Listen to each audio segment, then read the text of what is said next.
Hi, everyone. This is Bruce Sherman, and welcome to another edition of Bruce Sherman's Backyard. Today, I'm honored to have as my guest Mike Roos, and Mike is a former California Assembly member. Mike served in the California Assembly from 1977 through 1991. He was representing the 46th District of California, which is in the LA area. So Mike, thank you for joining me this morning. My pleasure, Bruce. So Mike is best known, at least still to this day, for a bill that he co-authored with Henry Mello, and everyone will know this as Mello-Roos. And Mello-Roos was established back in 1982 on the heels of Proposition 19. And what Mello-Roos really does, it creates what's called a community facilities district. And when you as real estate professionals pull up a tax sheet on a home, oftentimes on the taxes, you'll see something identified as a CFD. And a CFD is essentially Mello-Roos, which is an extension or offers more items to special assessments on your taxes. And special assessments in California have been around since 1913. So Mello-Roos in 1982 kind of expanded what could be offered through a special assessment on your taxes. And I'll review a few of these things for you so you'll understand what Mike has done for us. So a CFD can cover or pay for roads, I'm going to read this a little bit here. Roads, water, sewer lines, flood control channels, parks, school sites, school structures, the furnishings of schools, libraries, childcare facilities. It can also offer payment for police protection, fire protection, recreation program services, library services, park and open space maintenance and operation, and the removal of cleanup of hazardous substances. And Mike, from what I understand, when Prop 13 came into effect, we were in California limited to pay for these items, let's say, because our tax rates were set at 1%. And Mike, why don't you kind of explain to us how this all came about, the mindset, and what you and Mr. Mello put together to create Mello-Roos? What was the big push for this? Well, the clear and exclusive reason for Mello-Roos was not, as perhaps some people believe, government or politicians trying to be intentionally mischievous with respect to the taxpayer.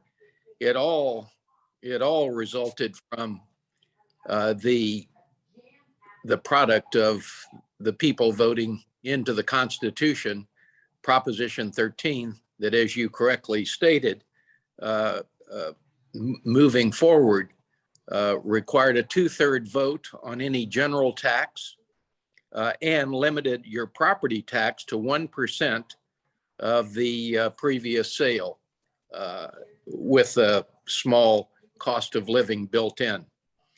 Now, what people who may be listening to this may not understand is actually the wicked way in which new development infrastructure, which are the items that you just enumerated, sewers, street lights, curbs, all of those kinds of things that make home ownership in a planned unit community so attractive.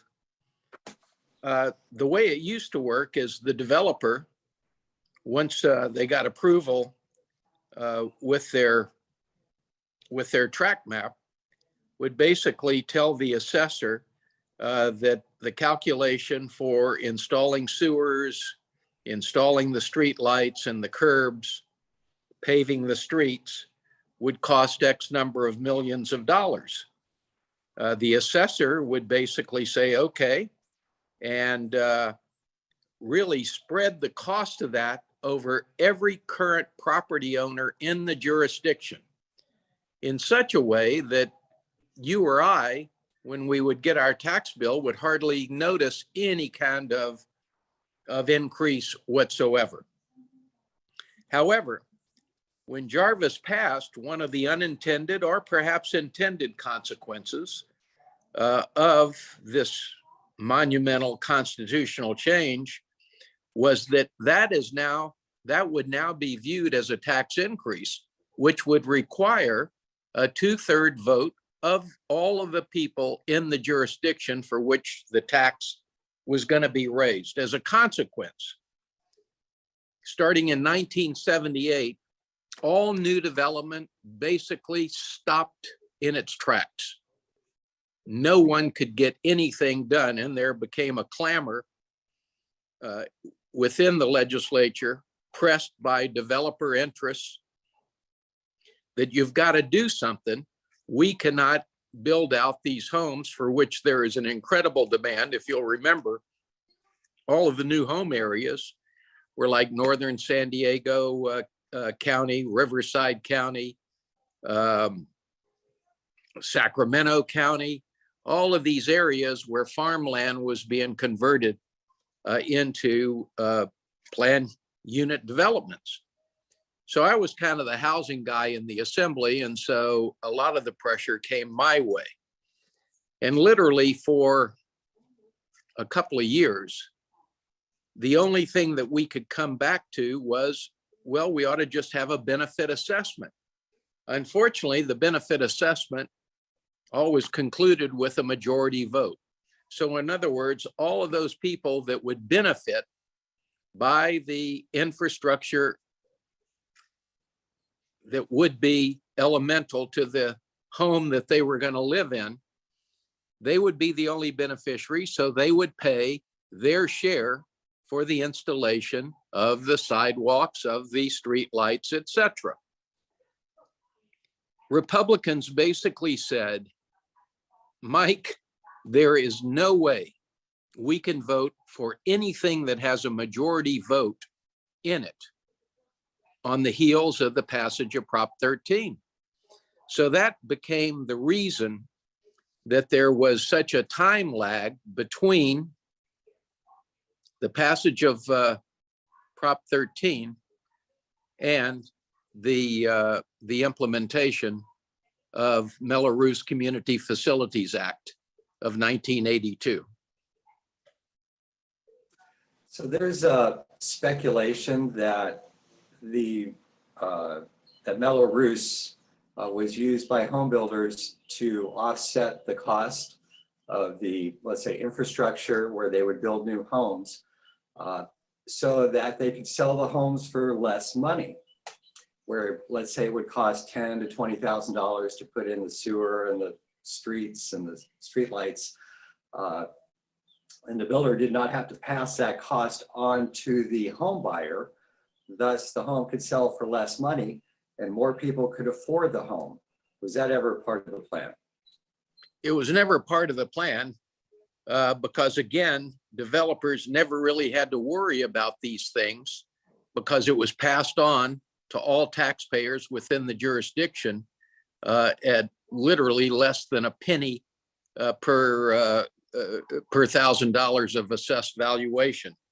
So some developers actually took the financial risk of borrowing the money to basically install on their balance sheet the sewers, the street lights, etc. Other developers didn't have that wherewithal or balance sheet to be able to borrow the kinds of money to do that. So they were stalled out. In fact, it was empirically demonstrated that if you had a development of, let's say, 400 homes where the developer borrowed the money to install the sewers, the street lights, etc., and across the road you had another 400 unit development by a different developer who used Roos, you could see the differential in sales price. In other words, the Roos home would sell for precisely less than the cost of the infrastructure that would be passed on in the form of a Roos tax annually on their property tax bill. So there it is. yeah, and the point is that there is no free lunch. There is no benefit to buying into conceivably or theoretically, or as I said, in 1984, 85, 86, you could do the side-by-side comparison and see the exact differential for the exact same home. And, again, it was, in my opinion, kind of on the way to disclosure to what everything costs in the building of a residential unit. So in the Coachella Valley, Roos, if you will, has been utilized, still is today. North India, there's plenty of tracts that have it.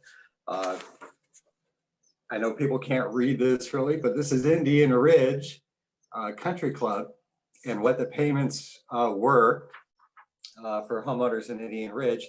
And most of the, and actually it's interesting because the larger the property, square footage wise, the higher the tax amount. So proportionately, the people with the bigger houses pay more over the time. And by the way, this is financed through bonds. So the homeowner repays this through their taxes, but it pays people who have purchased bonds to fund the infrastructure. Do you find that Roos is used much for other things besides new home construction? Have you found that it's been utilized by communities that want to add services? Yes, I have, Bruce, and it's an excellent question. There have been some innovative uses of Roos. I know that there was an existing high-rise in San Francisco that for that one building, they used Roos for a variety of amenity improvements. And of course, everybody had to buy for that to pass. I have also seen it attempted. I frankly don't know if it was ever actuated, but in the city of LA, they wanted to do a downtown streetcar loop, a surface streetcar or an at-grade streetcar, and wanted to use Roos as a way to finance it. And again, I think that was stalled out for a variety of other I think the recession of 2008. And so I frankly don't know how that was followed up, but people do look at it in terms of, give you another example, in the city of Long Beach, there were tremendous problems with deterioration of their city street roads. And there was a thought of using Roos as the improvement financing tool. And again, for whatever reason, it was suspended. Okay. So why is there a stigma attached to Roos? Can you explain? Well, first of all, for developers, there's no stigma. I've had countless developers come up to me over the 40 years, hard to believe, 40 years of existence, and basically say, you saved development in California. And I look at them and I say, well, I always thought it was going to be a bridge to something else, and am as astonished as you are that it's still a permanent financing tool that, by the way, has financed over $8 billion in infrastructure in this state over the course of that time. It's like anything else. If it's stigmatized, it's because individuals felt that they were being unfairly taxed. Because again, using the example of two identical homes across the street, one in a Roos development, another one where the developer financed it himself, they overlooked the fact that they paid, let's say, $10,000 less than the home across the street, and are more focused on the fact that on their property tax bill is this additional levy, and their neighbor in the developer financed neighborhood doesn't have it. And so that creates a, well, this is unfair. And, you know, once again, I think that analysis has shown that it's not unfair. Secondly, I was surprised because the IRS originally ruled that Roos taxes were not deductible, as are your property taxes. They changed that opinion about 10 years ago, I believe, and it is now fully deductible. That was a good move and certainly makes it more palatable for the homeowner. Well, but you mentioned it. You mentioned it, but I think a great thing. If I were in a Roos district, I'll tell you what I would do. I would buy the bonds. The bonds are double tax free, and now that inflation is cooking up, they pay for the long bond quite a nice little premium. And so if you don't like the tax, you can kind of arbitrage by paying the tax but owning the bonds and getting a nice return on those bonds, again, that is tax free. That's a great suggestion. Mike, I want to thank you so much for